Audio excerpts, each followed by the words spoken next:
he should have never been given a platform after like 2016.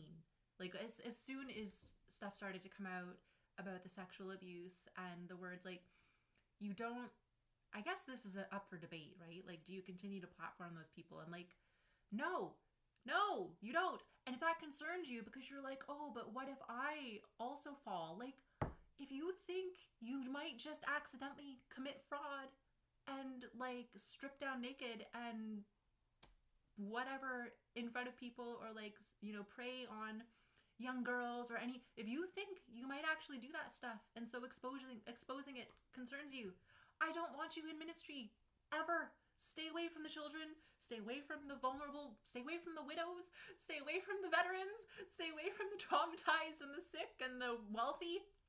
Stay away from all of them if this is a concern to you. Hey guys, Dusty here, and I just thought it might be helpful to record from my perspective why the Mike Winger video about Shawn, Bolz, why it matters to alumni. Because I've seen some of that. People being like, oh, why do we care? This is old news. Why do we care? Why are we talking about it? This matters a lot. There's a few aspects to it. And I shouldn't have to explain it, but I thought it would be helpful to do it verbally so you get tone as well. So that people can't just be like, oh, you're like the judgment crowd. I actually might be a little bit. Like, I am judging this as really, really bad. And I'm not afraid to admit it. You can't have predators running in your midst, like preying on the sheep. I shouldn't have to say this, but that's pretty bad and serious. And the reason why the Mike Winger expose, I guess I can call it, is so important is because it details evidence that leadership knew and people in the community knew that Bolz had been sexually abusing and grooming young interns, like young male interns. They knew about this and nothing was really done about it. Like, people weren't warned. He's then giving prophetic words, you know, to children and continuing in his ministry, and he's platformed. And like, that's problem number one. There's then no justice for the victims. And this was like a repeated thing. It was a pattern, an unrepentant pattern, to the point that, you know, in 2022, you hear Stacey Campbell warning donors about it, but they're not warning the sheep. And I mean, it's bad enough that you have that kind of predatory behavior present, but then the fact on top of that, that it had been determined that his words were fraudulent, that they were sourced from like Google and Facebook. They knew, like, this was an understood thing. You hear Stacey Campbell talk about it, you see all the texts and the interactions, and this matters to alumni because he was held up as like the epitome, the pinnacle of, you know, new wave prophecy. Like, this is where we're headed, folks. You know, like you hear Bill in 2023 being like, oh, this is the dream. This is like, if you had a perfect relationship with God, and did everything right, like, this is what it would look like, and I know the life behind it. And it's like, but the life behind it was like exposing himself and doing nasty things, like, and harassing his interns, and also getting words off Facebook. And it was like a known thing, which tells us that that's not true. So as alumni, the conclusion that a lot of us are wrestling with and sort of coming to and talking around and discussing is, so this thing that we're supposed to aspire to was like totally false then. Like, that means that this person who had like this great word of knowledge gift that we were told is like the next new thing and we should press into God for, it wasn't real. You get that gift by committing fraud, which none of us are doing because we have integrity. And like, leadership knew, and that drove book sales and like drove spiritual hunger, and that's a problem. Like, that's a problem when you invest years of your life and a lot of money and spread the word in good faith to like other people. This is a serious problem. Like, there's victims, were silenced. And then, the prophecies that he was allowed to continue to give out, unchallenged. Just like unchallenged. Like Jubilee's story is really horrific. Like, she did nothing wrong in exposing this at all. The girl almost died. And there's others though, like anybody that he prophesied over, like he shouldn't have been able to prophesy over anybody. It should have been resoundingly prevented, obviously, so that people didn't put faith in something thinking that it was the Lord, and they take a leap of faith and it turns out to be a leap of faith into like total nonsense. Like, just taking aside all the spiritual stuff, like, is there a demonic spirit at work when somebody is operating in that level of sexual perversion and they're using fraudulent means to deliver a word? Like, leaving aside the question of whether he's operating in like some kind of a demonic spirit in that case, just looking at it practically, you're now just getting really bad advice, like guesswork advice, that you're putting a whole lot of stock in. So people could have really damaged their lives. Like, Winger said that he spoke to multiple people who got married based on these words. I'm sure there's people who made moves or like invested money.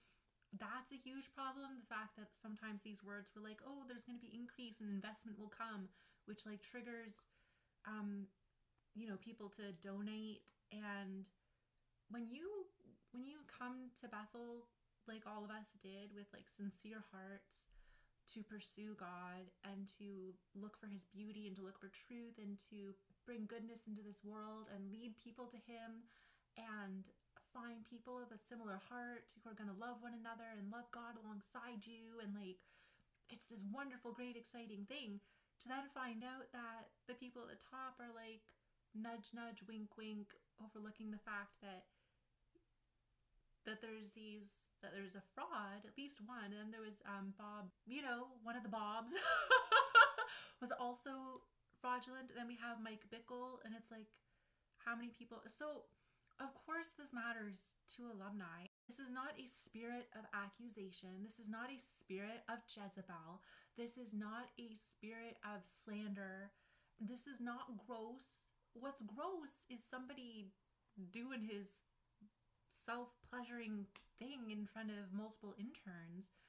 Maybe you weren't his intern, but you could have been. And now we start wondering, like, what else might we not know about? And it's a lot of questions. And the problem isn't that one person, one bad person, one sick person got into ministry in a charismatic church. Like, this is not a, oh, all charismatic churches are bad kind of thing.